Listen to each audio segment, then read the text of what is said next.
Alors, on va continuer à parler des fonctions primitives. Aujourd'hui, on va parler des fonctions sinus, cosinus et une primitive où il y a le tangente. Ok? Premièrement, je vais vous dire, je vais vous donner un rappel. On a déjà dit que la dérivée de sinus, c'est quoi? C'est cosinus. Ok? La dérivée de cosinus, c'est quoi? C'est moins sinus. Et la dérivée de tangente, x c'est 1 plus tangente au carré de x. Et c'est aussi 1 sur cos carré de x. Vous vous rappelez de ça bien, ok?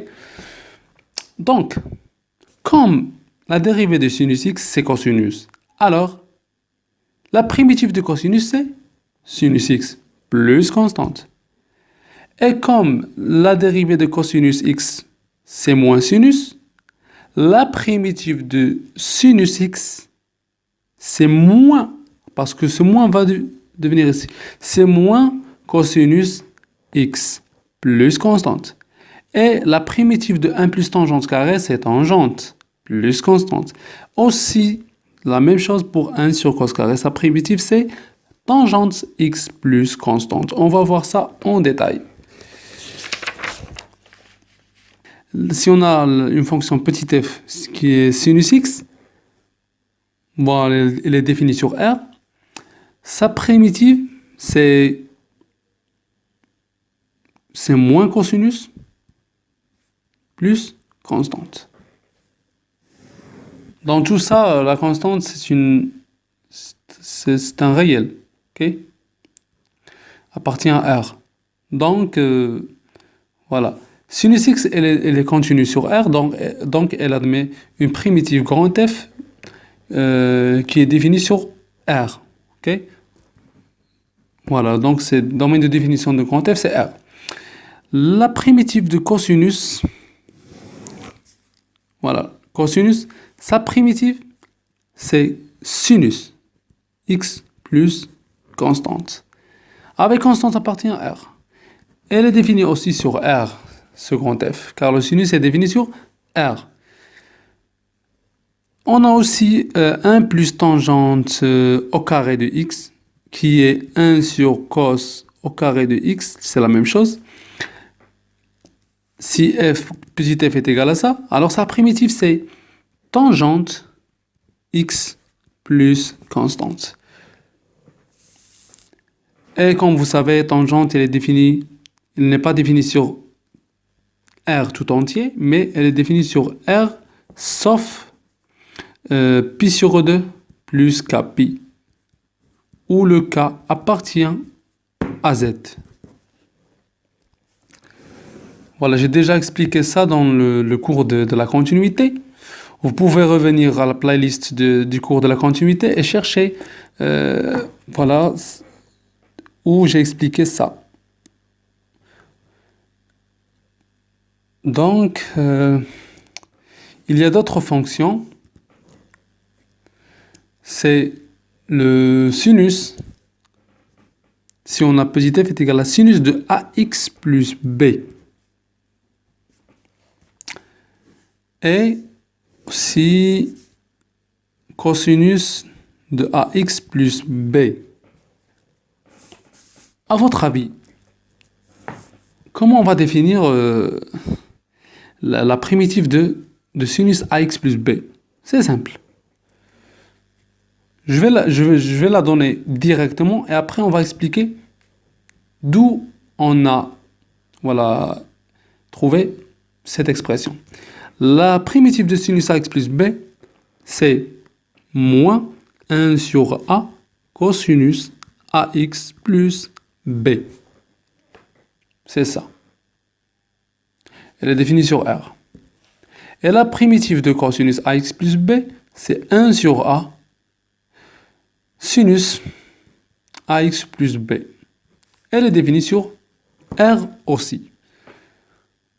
Donc, il faut savoir comment se rappeler de cette expression. Premièrement, on va essayer de calculer la dérivée de moins 1 sur a cosinus ax plus b.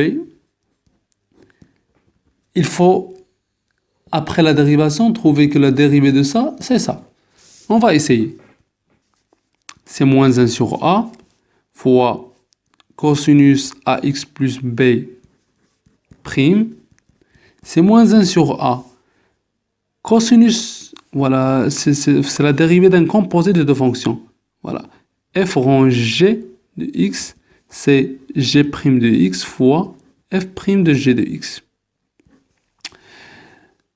La dérivée de ça, c'est la dérivée de AX plus B fois cosinus prime de AX plus B. C'est ça. Donc, c'est moins 1 sur A fois dérivée de AX plus B, c'est A. Le A avec ce A, ils sont partis. Fois cosinus prime, c'est moins sinus de AX plus B. Ce moins avec ce moins, il va nous donner plus. Il va rester sinus AX plus B. Donc, on a bien vérifié que la dérivée de ça, c'est ça. Donc, la primitive de sinus AX plus B, c'est moins 1 sur A fois cosinus AX plus B. Ce A revient à la dérivée de AX plus B, comme vous avez vu. Et ce moins vient du fait que la primitive de sinus, c'est moins cosinus. Donc, il faut se rappeler de deux choses. Ce moins d'où il vient et ce A d'où il vient. Okay? Et la même chose pour cosinus AX plus B. C'est la même chose. Okay? Donc, on va finir par des exemples applicatifs. Prenons par exemple la fonction soit fonction f de x égale par exemple 2x plus sinus 3x moins 1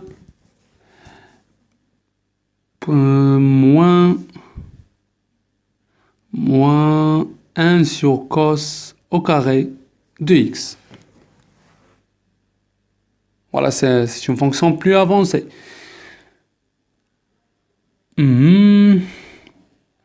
Donc, premièrement, il faut voir est-ce que cette fonction a de domaine primitive. Donc, il faut chercher l'intervalle où petit f est continu. Donc, domaine de définition de 2x, c'est R. Domaine de définition de sinus 3x moins 1, c'est R. Mais, domaine de définition de 1 sur cos carré de x, c'est R sauf pi sur 2 plus kpi. Ok?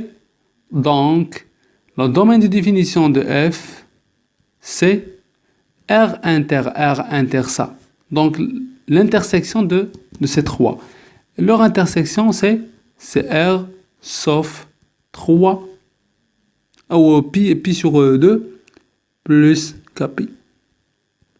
Pi sur 2. Donc, f est continu sur R sauf pi sur 2 plus kpi. Donc, petit f admet une primitive grand F définie sur R sauf pi sur 2 plus kpi. C'est très important ça. Ou grand F de x. Voilà, on va calculer la primitive maintenant. Primitive de petit f de x, c'est la primitive de ça, plus la primitive de ça, plus la primitive de ça. Donc, primitive de 2x, c'est x carré, bien sûr. Ok? Plus la primitive de sinus 3x moins 1. Bien sûr, c'est moins 1 sur 3. 3, c'est le a. Fois cosinus 3x moins 1. Voilà. La primitive de 1 sur cos carré, vous savez bien ça, c'est tangente x. Et j'ajoute une constante à la fin. Donc c'est x carré moins 1 sur 3 cos 3x moins 1 moins tangente x plus constante. Avec constante appartient à R. C'est bien. Voilà, on a trouvé la primitive ou les primitives, parce qu'on a ici K. Vous pouvez remplacer K par n'importe quel réel. Ok? Voilà. Ça y est. Salam alaikum wa rahmatullahi wa barakatuh. À la prochaine.